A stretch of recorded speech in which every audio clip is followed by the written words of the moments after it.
नमस्कार विद्यार्थी मित्रांनो. सोपे गणित या युट्यूब चॅनल मध्ये पुन्हा एकदा तुमचं स्वागत आहे. विद्यार्थ्यांनो, आपण आठवीतील विद्यार्थ्यांसाठी काही निवडक असे व्हिडिओ घेऊन येत आहोत युट्यूब चॅनलच्या माध्यमातून, जेणेकरून त्यांना आठवी मधील गणित चांगल्या प्रकारे समजतील. विद्यार्थ्यांनो, तुम्हाला जे पाहिजे तेच मी माझ्या चॅनलच्या माध्यमातून देईन याची खात्री आहे. मग विद्यार्थ्यांनो, आपण या व्हिडिओमध्ये काय पाहणार आहोत? सराव संच 16.1 मधले पहिले जे दोन गणित झालेत, आता उर्वरित दोन गणित हे पाहणार आहोत. मग ज्या विद्यार्थ्यांना घनफळा सूत्र कळालं पहिल्या व्हिडिओमध्ये, त्या विद्यार्थ्यांना हे गणित एकदम चांगल्या प्रकारे लक्षात येतील. मग आता हे गणित शाब्दिक रूपात आहेत, तर शब्दाचं रूपांतर आपण संख्येच्या माध्यमातून कसं करायचं, आणि हे गणित महत्वाचे कशामुळं? हे व्यवहारिक गणित आहेत. व्यवहारामध्ये आपल्याला महत्वाचे असणारे गणित आहेत. मग तर आपण वाचू गणित. काय म्हणाले गणित? 6 मीटर लांब, मीटर बर 6 मीटर लांब, 2.5 मीटर उंच व 0.5 मीटर रुंद अशा भिंतीसाठी 25 सेमी लांब, 25 सेमी रुंद व 10 सेमी उंचीच्या किती विटा लागतील? मग आता इथं काय माहितीये का? एक भिंत आहे आणि एक वीट आहे. दोन महत्वाचे घटक आहेत. एक भिंत आणि दुसरं वीट. बरोबर. मग आता भिंतीसाठी किती विटा लागणार? तर दोन्हीचं आपल्याला घनफळ काढावं लागतं. ते दोन्हीचं घनफळ काढल्याशिवाय आपल्याला पुढे जाता येणार नाही. मग आता अगोदर यांचे काय करू? एकक समान करून घेऊ. मग आता हे एकक विटाचं एकक सेमी मध्ये मग आपल्याला भिंतीचं पण एकक काय करायचं? सेमी मध्ये करून घ्यायचं, तरच आपल्याला हे गणित बरोबर येईल. एकक समान झाल्याशिवाय गणित येत नाही, समजून घ्या. ओके. मग आता या मीटरचं रूपांतर कशामध्ये करायचं? सेमी मध्ये करायचं. मग आता इकडे बघा,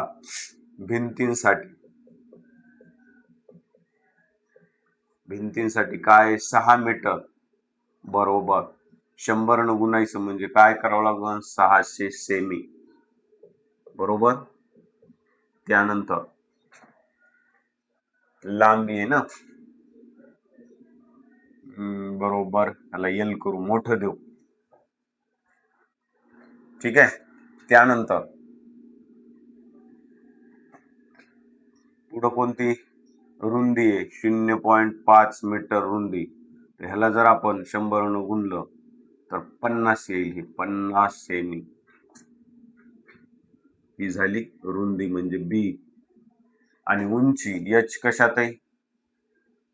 2.5 मीटर आहे ना, तर ह्याची काय होईल? 100 न गुणलं तर 250 सेमी ही झाली. काय झाली?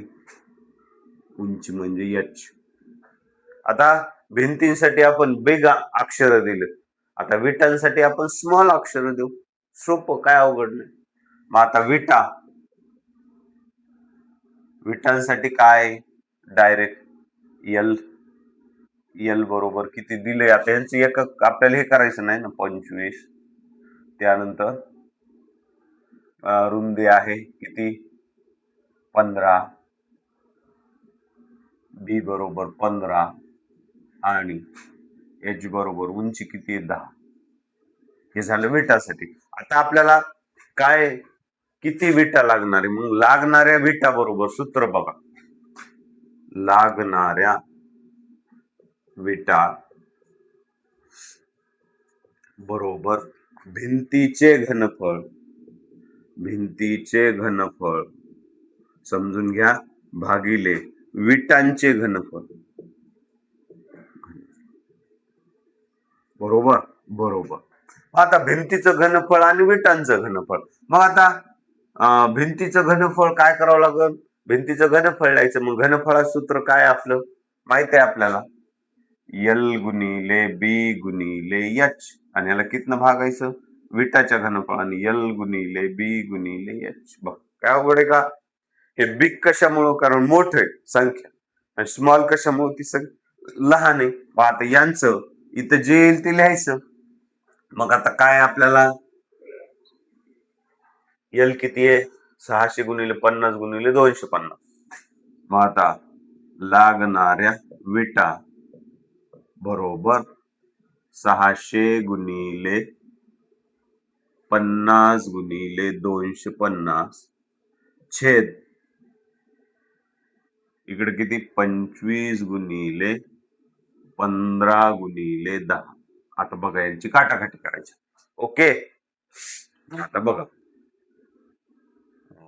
हे शून्य काटा हे शून्य काटा. ओके, त्यानंतर हे 25 काटा हे 25 काटा.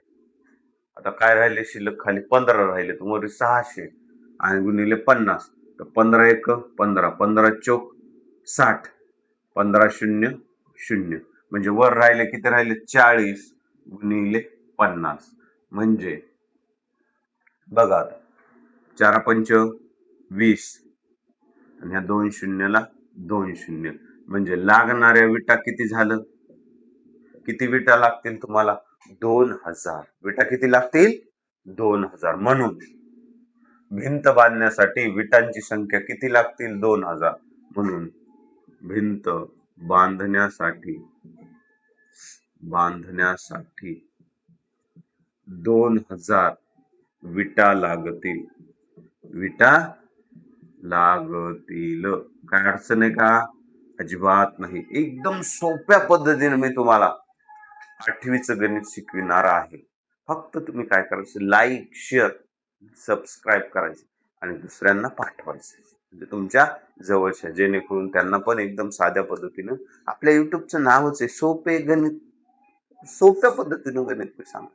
आता पुढचं गणित बघा काय आहे, पावसाचे पाणी साठवण्यासाठी एका वसाहतीत 10 मीटर लांब 6 मीटर रुंद व 3 मीटर खोल अशा मापांची टाकी बांधून घेतली आहे. घेऊ दे.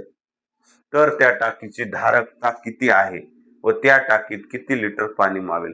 मग आता एक गोष्ट लक्षात घ्यायची की बाबा टाकीची धारकता म्हणजे क्षमता आणि क्षमता ही आपण घनफळात मांडतो. मग टाकीची धारकता बरोबर टाकीचे घनफळ. मग बघा टाकीची धारकता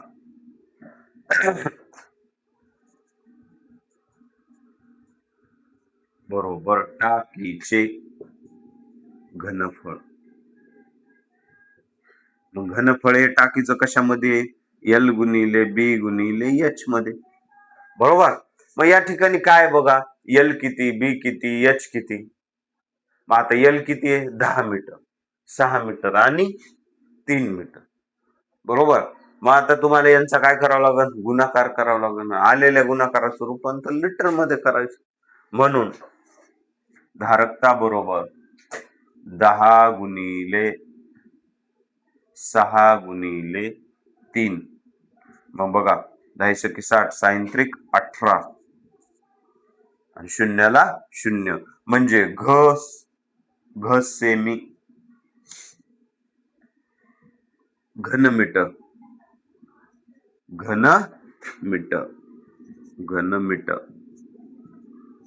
मग आता ही झाली टाकीची धारकता.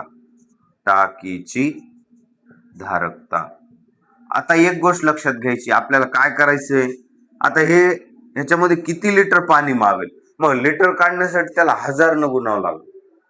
1 घनमीटर बरोबर 1000 लिटर. मग आता लिटर मध्ये काढायचं म्हणल्यावर काय करावं लागेल, टाकीत मावणारे पाणी, टाकीत मावणारे पाणी बरोबर धारकता गुणिले 1000. बरोबर. मग आता धारकता किती आलेली आहे 180 गुणिले किती 1000. बरोबर. मग 18 एक 18 जशाच तसं 1 2 3 4 4 0 एकम दहम शतम हजार 10,000 लाख म्हणजे टाकीत किती लिटर पाणी मावेल 1,80,000 लिटर. 1,80,000 लिटर. म्हणून टाकीत 1,80,000 लिटर पाणी बसेल, पाणी मावेल किंवा बसेल. बरोबर. अशा प्रकारे विद्यार्थी मित्रांनो तुम्हाला नक्कीच गणित लक्षात आलं असेल एकदम सोप्या पद्धतीने.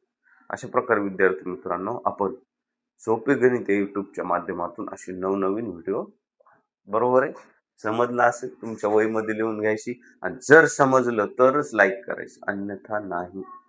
ओके. नमस्कार.